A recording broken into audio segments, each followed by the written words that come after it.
I thought they like Tony. I'm gonna remember to try it live on the European Network Remote X YouTube. Check us out, subscribe. Of course, we'll be joining the Mighty Make KMT 1490 as we usually do at the bottom of the hour.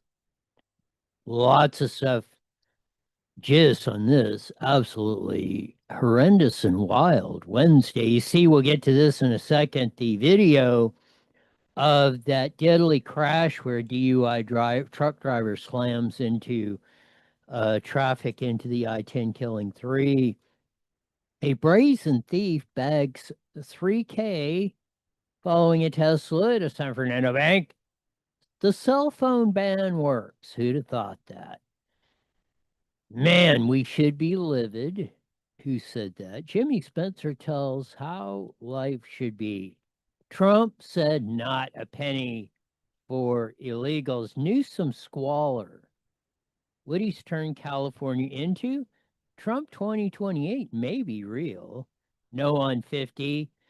Maybe Rancho Sea Cops busted a Moval theft ring and more on today's show. But the lead story, as you see, man, what a terrible, horrific, and devastating crash on the 10 freeway in Ontario.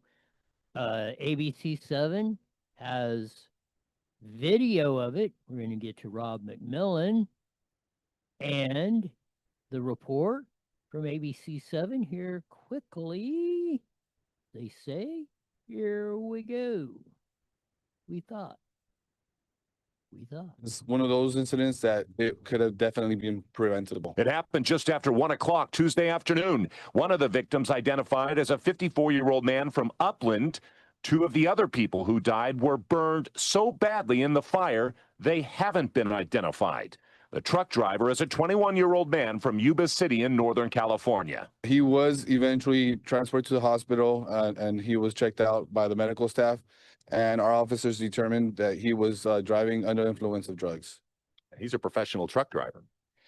Truck drivers in general are professional, and we all know better as professional drivers of how to be safe. The entire freeway was closed down for a while during the afternoon, well into the evening, as the CHP needed to do a hazmat cleanup because fuel from the truck was leaking. This is sadly a reminder of how precious life is and how fast it could be taken away at the hands of somebody who is driving irresponsibly, somebody who is impaired. And impaired irresponsibly? Holy cow. We'll have, of course, they're just allegations at this time, but if you're driving anything on the road and you're whacked out on drugs or drunker than a skunk or under the influence, please stay the hell off. One person was identified from Upland, I think a 54-year-old man. Two were burnt so bad in the crash, they still haven't identified them. So we'll definitely follow up on this story, but what a tragedy that could have been avoided. Oh, man. Brazen thieves follow a Tesla from a San Fernando bank, steal 3K in cash. CBC7 report. Here we go. Brazen thieves targeting a Tesla driver in Encino who had just picked up money at the bank. Dramatic video here showing one of them breaking the window and jumping all the way in to get the cash.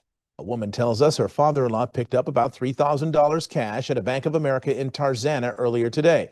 He left for a pharmacy in Woodland Hills and says, according to their footage, he was followed. Shortly after the man left his car, the video shows two men in a white Hyundai Tucson pulling up. This man in the mask breaks the Tesla's window, jumps all the way. Isn't that ridiculous?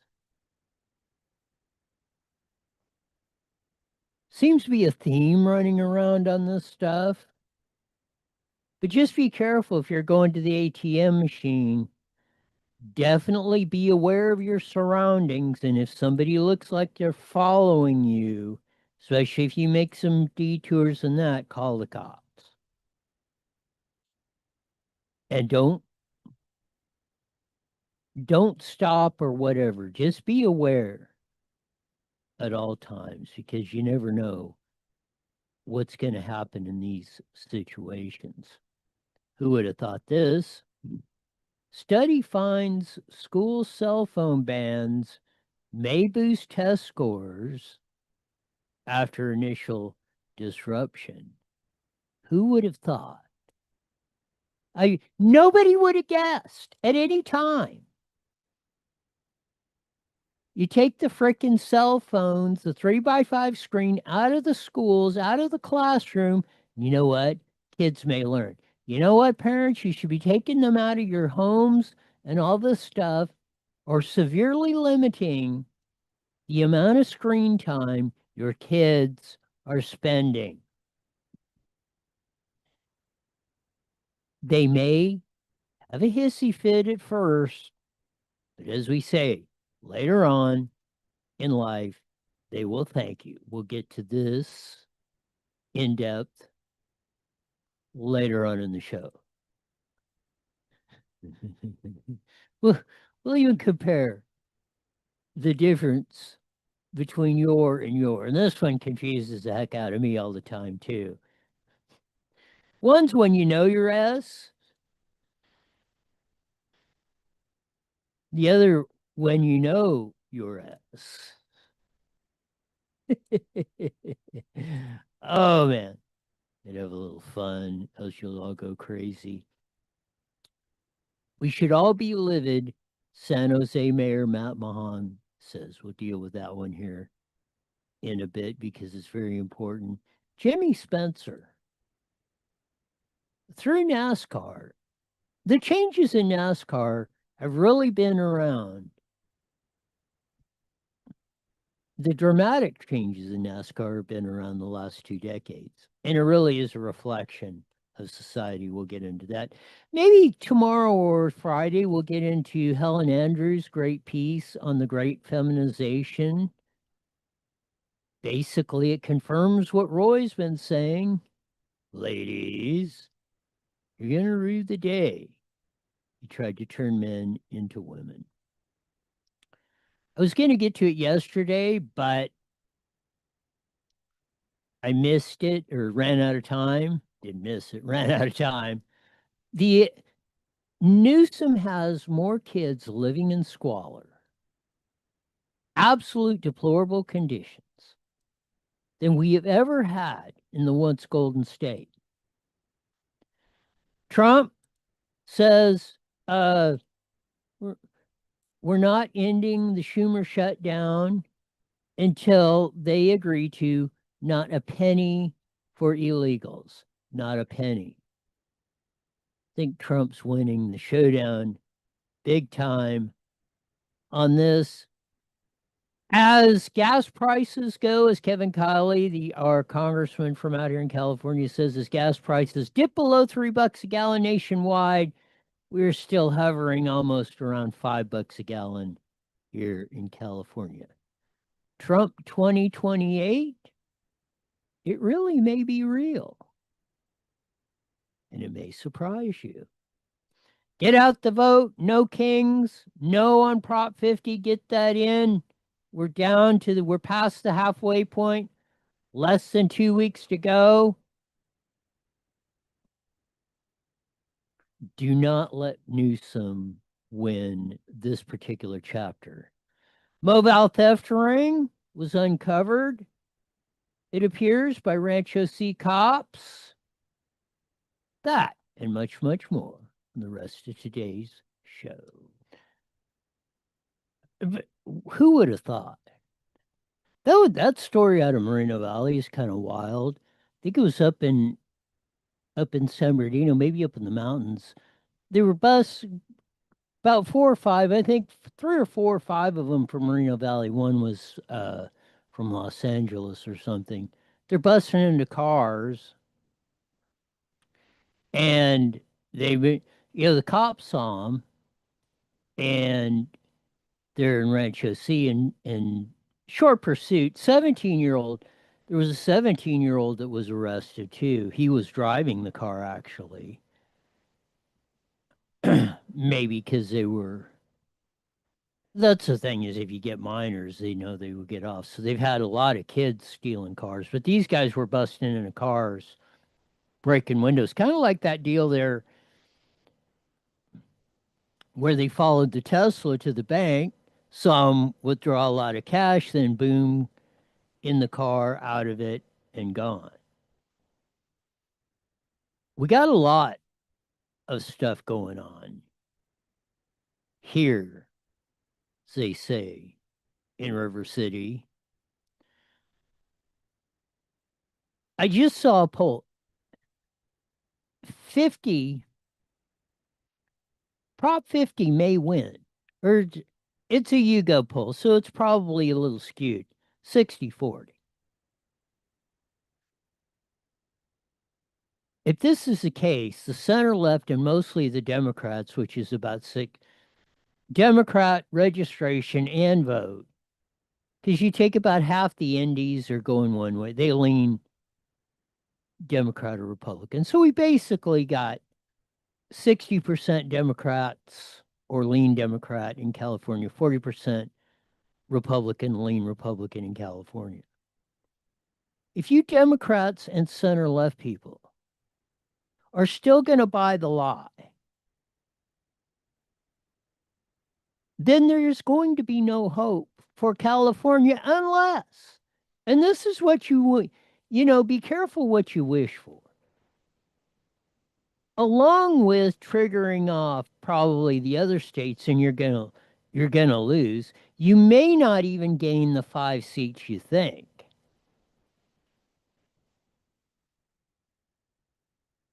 They'll probably gain 2 or 3, but I don't think they're going to get the 5 they think they're going to get. But even if they do, even if they counter what Texas is under court order to do, are you going to, if 60% of the California people can be sold a lie, and that's exactly what Gavin Newsom is doing. You talk about no kings, he is lying to you. Mayor Baby Jesus of Moreno Valley, Ulysses Cabrera, is lying to you because they know the truth. And even if he doesn't, Baby Jesus, and please come in, like you've promised to do for 8 years, and you are too scared, chicken bleep, bring daddy if you need, and he'll hold your pacifier for you if you need it. They're lying to you because I said, hey, knock off the crap. Don't be saying, oh, Trump called up Greg Abbott of Texas, the governor, and said, get me 5 seats. No, no, and no. The truth, the facts are the Biden administration, Joe Biden, with his Attorney General Merrick Garland, sued Texas under the Voting Rights Act of 1965.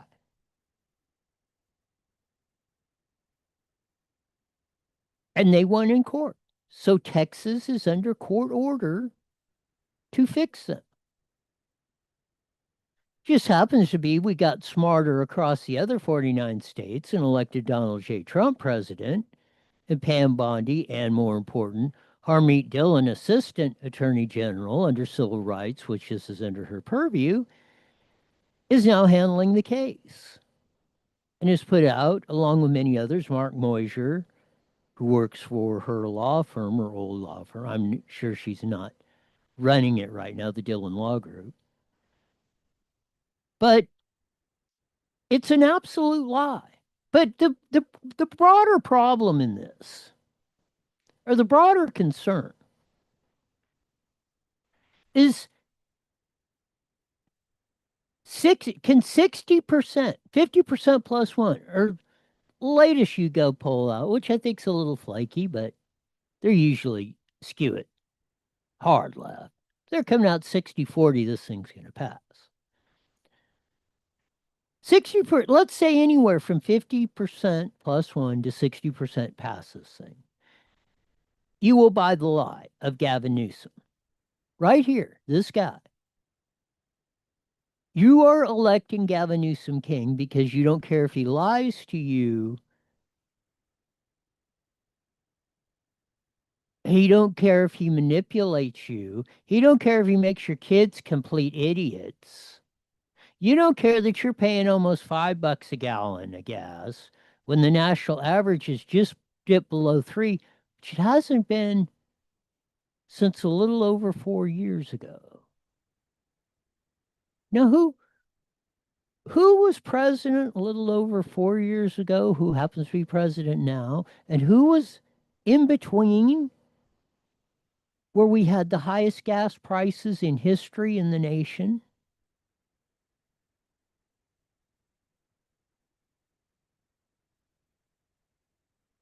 It's very big cause for concern. Of the intellectual capabilities of the California citizen here today. Because if you're not smart enough to figure out that you are being lied and manipulated to the max, then we got a humongous problem still here in California.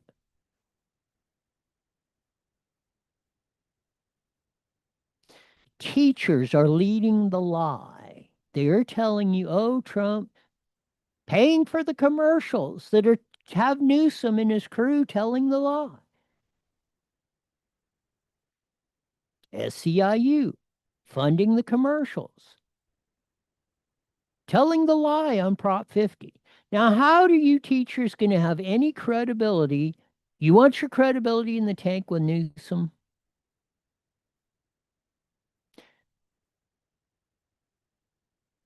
Parents, are you going to send your kids 35 hours a week to have teachers who will sit out there and fund lies and deceit and manipulate you? What do you think they're doing to your kids?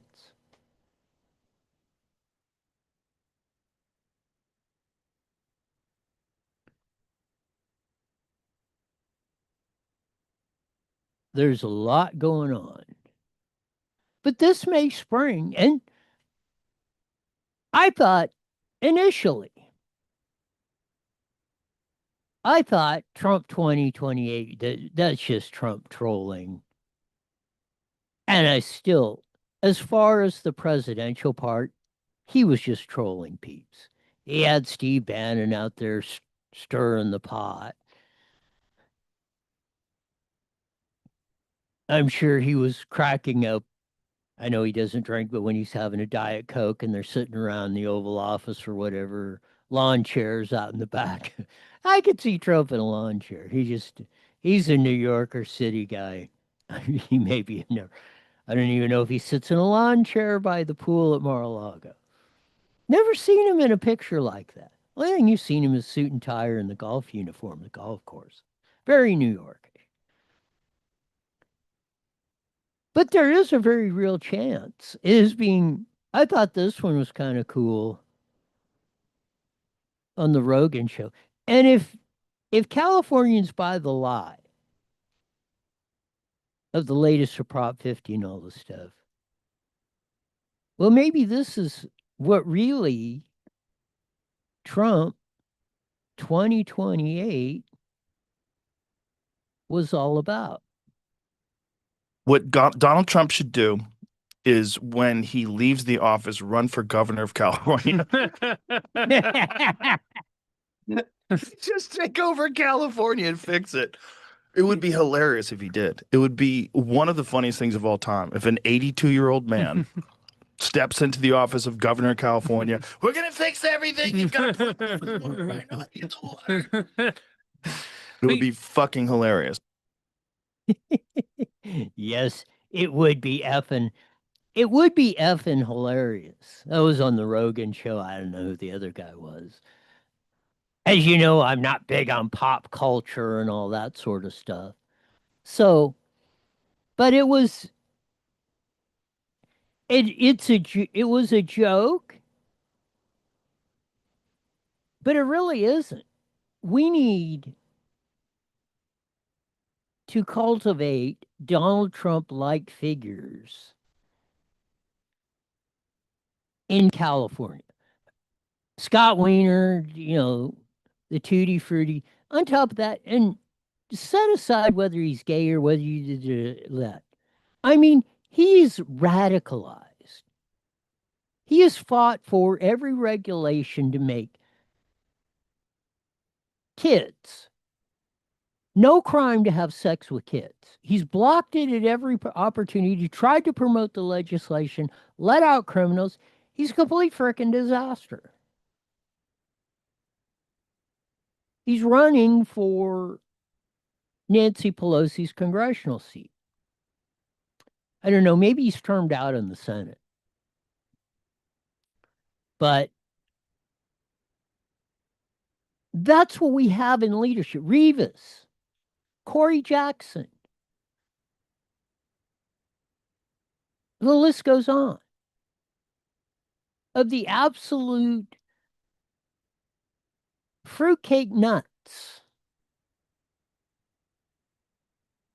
especially of the men, most of them, in our California legislature. Sans a few like Gallagher, Patterson, even Carl DeMaio, which is gay, but at least he acts like a man. At least he's willing to stand up for women and women's rights and protecting them. Whether you agree with his political philosophy or not,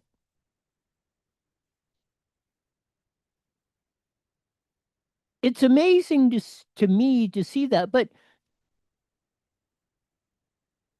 and it would be hilarious. I agree with Rogan and the other. It would be a hoot if Trump ran for governor of California in 2028. The campaign would just be absolutely fabulous. You know, if there's a Republican, and I mean, I know the Trump hate is on. If we pass this Prop 50 and we keep going on the current trajectory and we don't fix our local elections and countywide supervisors and school boards, holy bleeping cow. I mean, RUSD would be a complete disaster. Except for Amanda Vickers, which defied the odds and got in there. I mean, at least you got one member down there. Moreno Valley, the crime syndicate, lost cause. Maybe you got Marla Kirkland and half of one or the other up there in Valverde that's got a few brain cells in their head.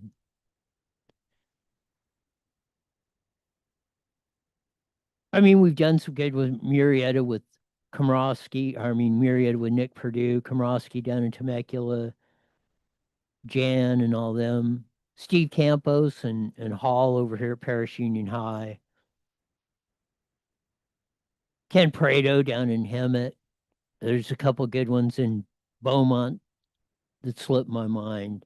You need to get rid of Mace Kakich as superintendent. But we really need to work on these local elections.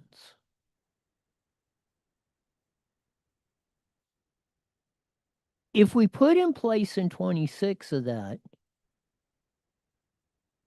if we can't twist Trump's arm hard enough, which I think would be absolutely fabulous, and have him run for California governor. But we need more like Trump that are going to stand up for us. We don't need this monolithic presidency that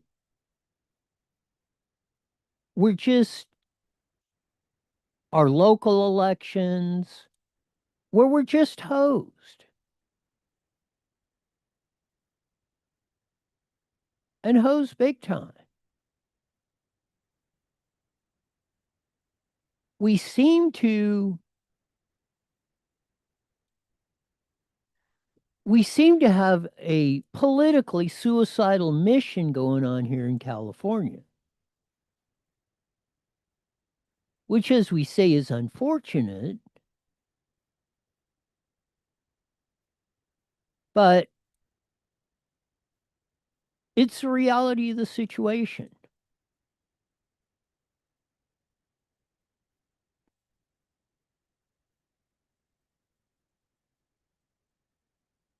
This Jimmy Spencer telling you the difference between NASCAR 20 years ago and today, and it has a lot to do with society. Here Give we me your go. state of the union for what you feel like in NASCAR. You know, I'll relate it back. We were at Bristol, love them both to death, Matt Kenseth and Tony Stewart, and they got in a little scrabble, and Tony got wrecked, and Tony stood at the end of pit road with his helmet, and he threw it at Okay. Matt.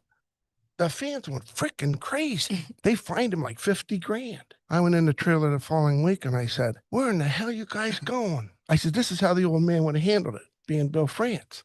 He'd have called Tony in the holler. He'd have said, Tony, how much was that helmet? $2 grand. Here's the $2 grand. Do that again next week. That's the difference between how the old man ran the sport and how politically correct they trying to make the sport today. They really did a lot to subdue the drivers. The last few years, I think the drivers have come so freaking boring. We are not the water cooler talk anymore. Monday morning, we're not the water cooler talk. And I think that the drivers need to learn a lot. Give me your state of the union for what you feel like in NASCAR. As in NASCAR needs to, well, I didn't switch the deal, but as in NASCAR needs to learn a lot. We as a society are doing the same thing. We need to get back to men being men, women being women. We know what's right and wrong. We're not afraid to speak up. You see it in NASCAR. You go milquetoast, nobody watches. They used 10 years ago, 20 years ago, 20 seconds. 5 or 6 million would watch NASCAR. Now it's below 2 million every day and declining even further. Quit being 5 seconds. Here we go. idiots, please. IE Newswire Daily is on the air. The following is a paid program. Views and claims expressed are those of the program producer and are not endorsed by this station. Opinions expressed are not necessarily those of radio station KMET, its management, employees, or affiliates.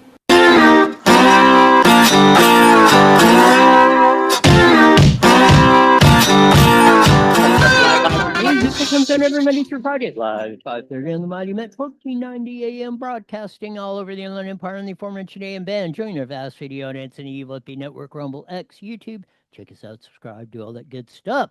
On that, we ran the dash cam footage. They have dash cam footage. ABC7 got it, which is one of the Mets affiliates, news affiliate.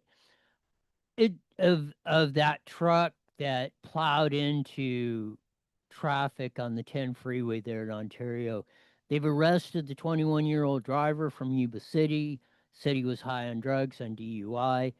3 people dead. One has been identified as a 54-year-old upland man. The other 2 were burnt so badly they can't get a positive ID on them yet. But horrific crash. Please.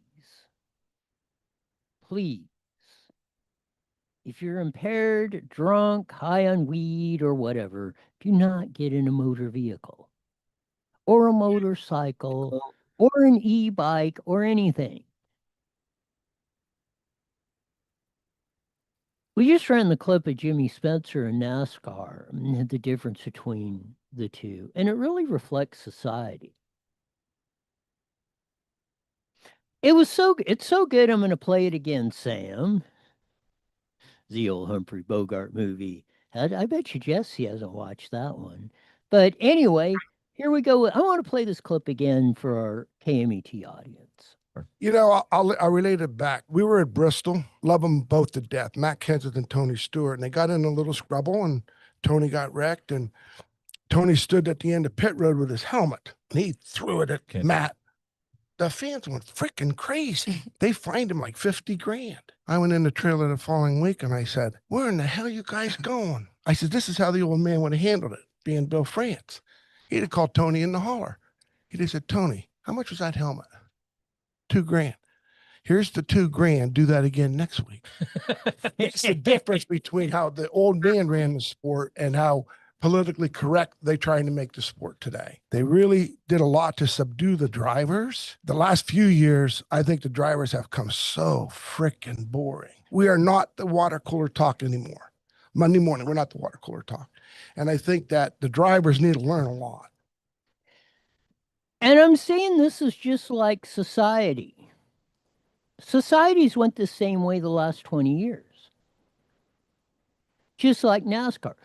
As we said, 20 years ago, 10 years ago, what Spencer's talking about, 5 or 6 million every week. Daytona 500, 10, 12, 13 million would watch that every year. Talladega probably in the tens. And it would be the water cooler. People would talk about it. Now people don't say anything. They're down to less than 2 million a year almost for every race in NASCAR. Barely a third of the audience they had 10 years ago. Why? They went milk toast. Oh, you can't say anything. Oh, don't throw the helmet. We'll find. Don't say anything disparaging or don't talk ill of that. Bubba Wallace can have a noose and explain an FBI and racism. And don't criticize him. No stars and bars in the infield in the camping area and on and on and on. Well, people said, screw it.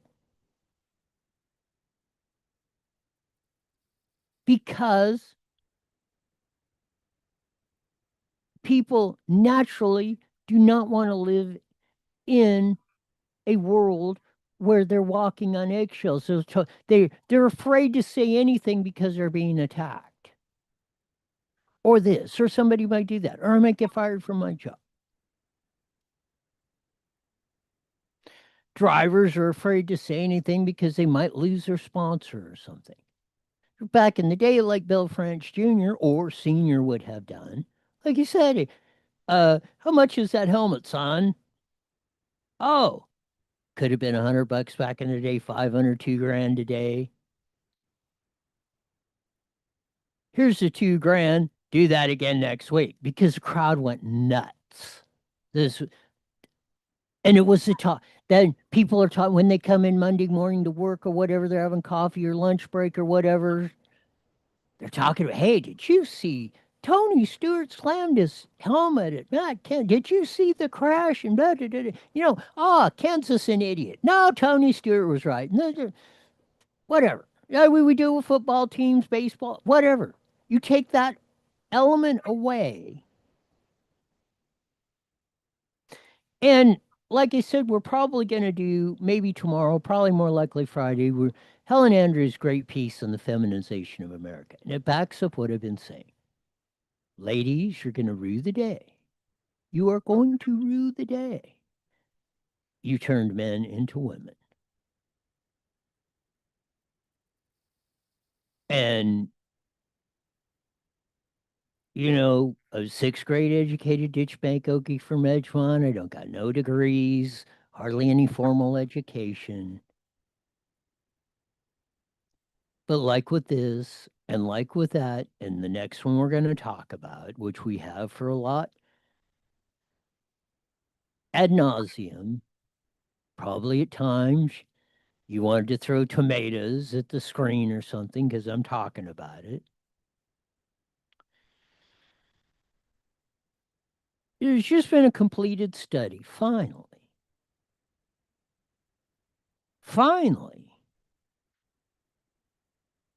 about cell phone usage in schools. Study finds school cell phone bans may boost test scores, but after initial disruption. No, we would have never predicted that. Who would have even guessed? Who would have guessed if you're not staring at this all day, or you've got etiquette, two chicks are in school with their cell phones out, with their earbuds plugged in, and the teacher ain't saying nothing. What's the point? What's the point of going to school? They can sit at home and do this. Oh my God. I wonder if somebody like I put up a post and there's not 437 likes within 3 seconds. Oh, my world's going to hell.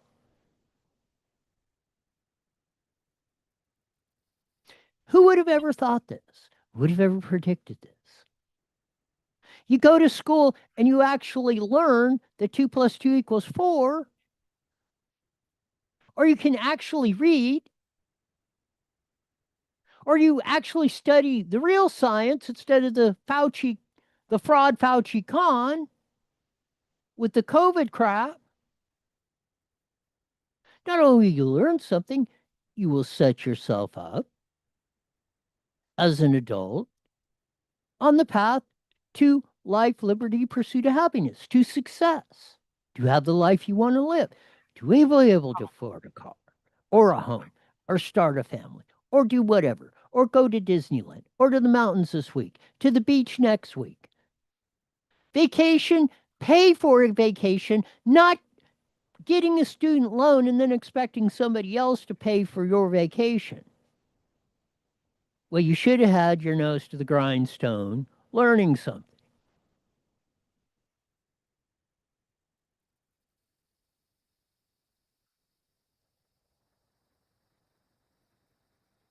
Here's a clip from GMA.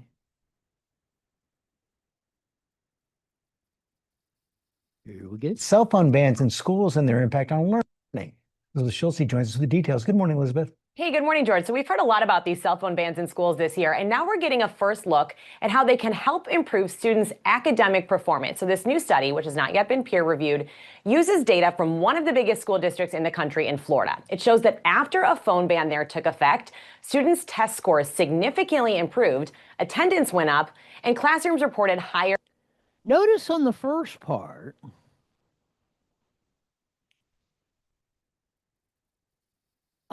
test scores went up significantly in the report, and they don't even do it on this. You're looking at it. Oh, improved test scores significantly went up. Attendance went up, led to higher engagement. Yeah. If you're not staring at this, hey, you actually might have a comment. Maybe you will even bring up a topic for discussion in your class. I'm very familiar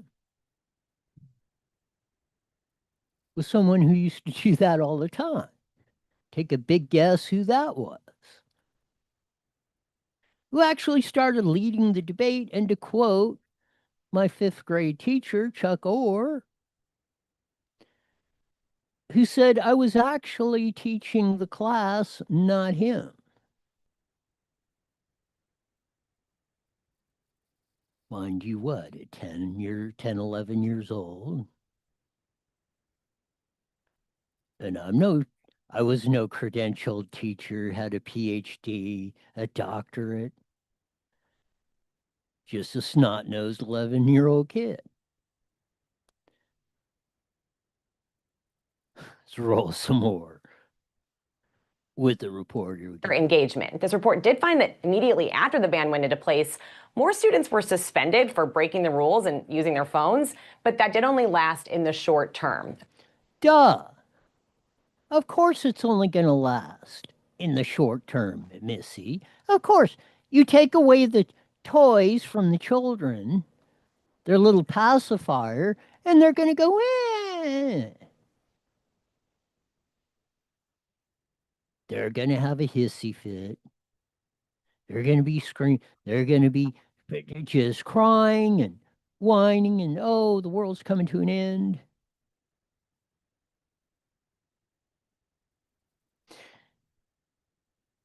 After their little emotional deal goes by, oh, actually, hey, it might be a little bit fun, or maybe some of this stuff is enjoyable. Maybe I'm actually learning something I can use to make my life better. What a concept. Across the U.S., 20 states have now completely banned phones or tablets during the school day. 16 states have partial bans. These all aim to eliminate distractions, help kids focus during class. This new report does acknowledge that some parents are worried about not being able to reach their children during the school day. Some schools now offering systems like a designated emergency phone line to try to help ease those concerns. Rob. I've heard that argument, and I've said this. Parents, if you are so afraid of what's going, and you probably should be, of what's going on in your kid's school, that you do not trust them to keep your kids safe or not abuse them or whatever while they're there 35 hours a week, what in heaven's name are you sending them there for?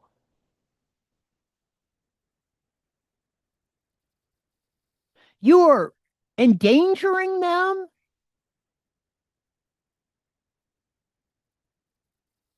Because you think the school isn't safe, that they got to have a cell phone to be able to talk to you, then you don't trust the school, and nor are you so. Look at what they did in the COVID con. 12-foot high fences with razor wire. You can't get in there. I mean, you got to make an appointment schedule. Oh, yeah, we got one in 6 weeks at Monday at 9:30. Yeah, you can come by for 5 minutes and see what's going on in the school.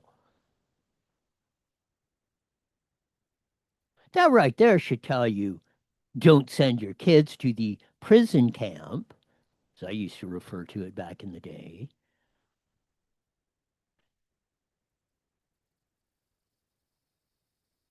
But really think about it. You're sending your kid to a school you don't trust, that you got to have a cell phone. Well, how the hell did we survive up until this point? Or the point before we got the cell phone that you can have to your kid?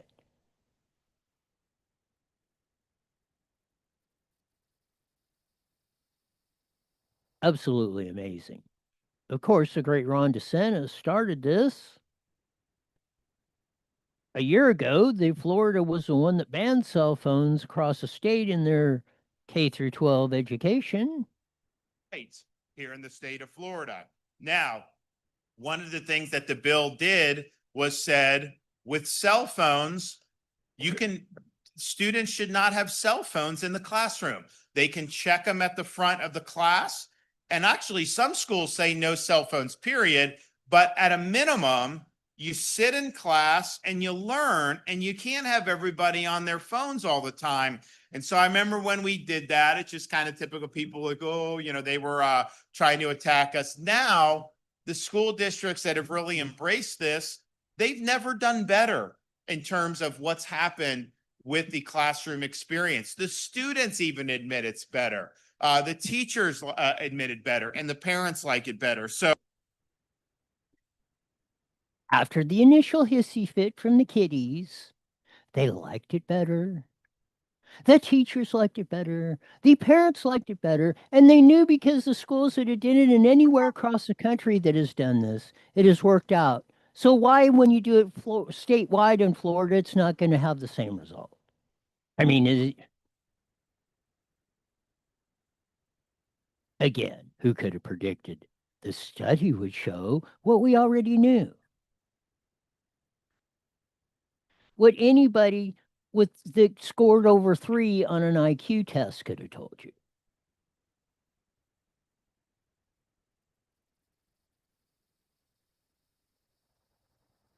Holy Moses.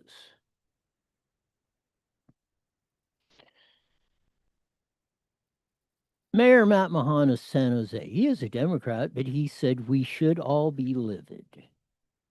He's been pushing Gavin Newsom to fund Prop 36, and he's been working to make San Jose, and just clean San Jose up a lot. Now there's a few tutti-frutti measures he has on there that I wouldn't agree with. But I've said, if we got to have a Democrat in office, a guy like Matt Mahan in California, a guy like, if Matt Mahan was running, I mean, I wouldn't say 100%, maybe if Trump was running, I'd vote for him. He way better than Gavin Newsom or Moonbeam or even Arnold or Gray Davis and whatever. At least he can deal with reality. Gavin Newsom, besides lying to you in the latest about Prop 50, this is Gavin Newsom, has kids, his whole deal, Prop 63, 27 billion just in that program, 24 additional billion that we don't even know where was spent as he was governor, plus all the money we spend in between that time adds up to close to $100 billion we spend on vagrancy, homelessness. Kids are not in that, foster this, and we're going to take care of them that, and we're going to have this program in schools, and we're going to feed them in schools, and they won't starve. Kids, more kids today under Gavin Newsom are living in squalor than probably ever have in the history of California. I've seen now several children staying in this encampment behind me, living in trash. Oakland PD was called to assess the situation. Officer, I just couldn't believe it. I'm glad you're here, but we just saw a child there. You guys were talking to a child. Is everything okay? There's people, there's whole families, there's adults, there's juvenile, there's pets. There are kids living out here. If there's kids living in RVs. So why isn't like the state called in to get the kids out of here? I don't have all those answers for you. Okay, I appreciate Yeah, that. for you, sir. No, but I just want to make, there was this child's Yeah, not being she's abused. reunited with her mother. Okay, child got lost? No, she's not. She's with the mom. Okay, you've got a mom and a child. How old's your baby? He is almost 2 months actually. You're a month now. And you've been living out here with the baby for how long? For a minute now. I've been pregnant out here. All right, so there are children living out here. There are some children that's living out here. It's crazy. Like this young lady, she went into labor. She used to come to one of our shower services because once upon a time last year we did portable shower services. So you got diapers here, you got bottles, you got tarps. We went and bought these for her. Why are there so many kids out here? If the politicians and the mayor do a little something more than what's being done, then things could change around. Because once upon a time, if they had 12 complaints or more on a property that wasn't being taken care of, Alameda County was supposed to seize that property. As you can see, I am very tired. And So the young, excuse me. So the young lady there, oh, you know, government's supposed to they could take care of this. No, they created the problem. $100 billion is spent. We were told this was going to be eliminated by 2009.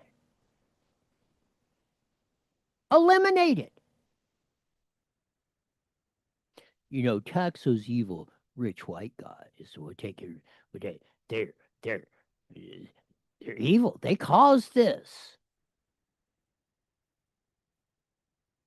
No, it was government. It was public employee unions. The exact ones Franklin Delano Roosevelt and George Meany, the first president of the AFL-CIO, warned you about. Do not let public employees unionize. You will get this.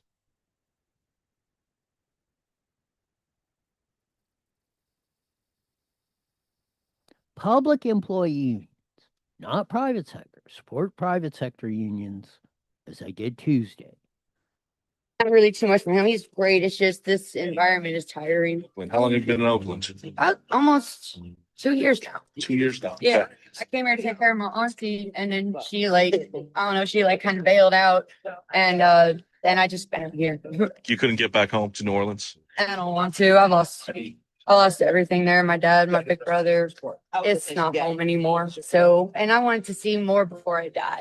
No, they wouldn't put up with this crap in New Orleans. That's why she's here, because in Oakland or San Francisco, you can get away. You can live like this.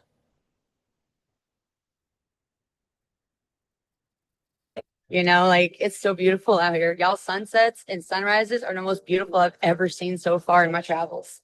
This is again another sad state of affairs here in Oakland, California. We're taking, as we said, the state of California. Maybe is the mass land size it is, maybe one of the most beautiful, best places to live in the entire world. And we're turning it into an S-hole.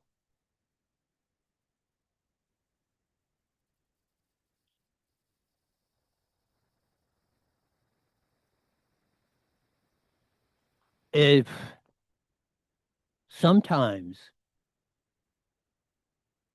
and it can even stun me into silence, which takes a heck of a lot.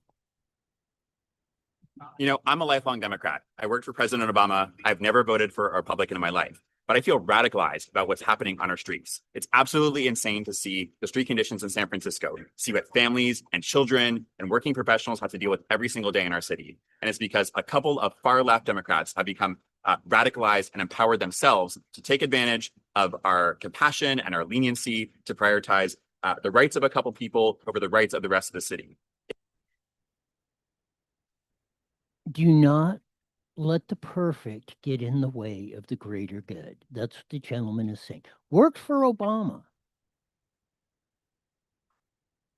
Was a lifelong Democrat. And while I agree with his present premise there, it isn't just a couple Democrats. It's most of them now. Just like you saw we did with the radicalization of NASCAR. You're seeing that through society. That's how we got to the state where it is acceptable now for kids in California to live in complete squalor.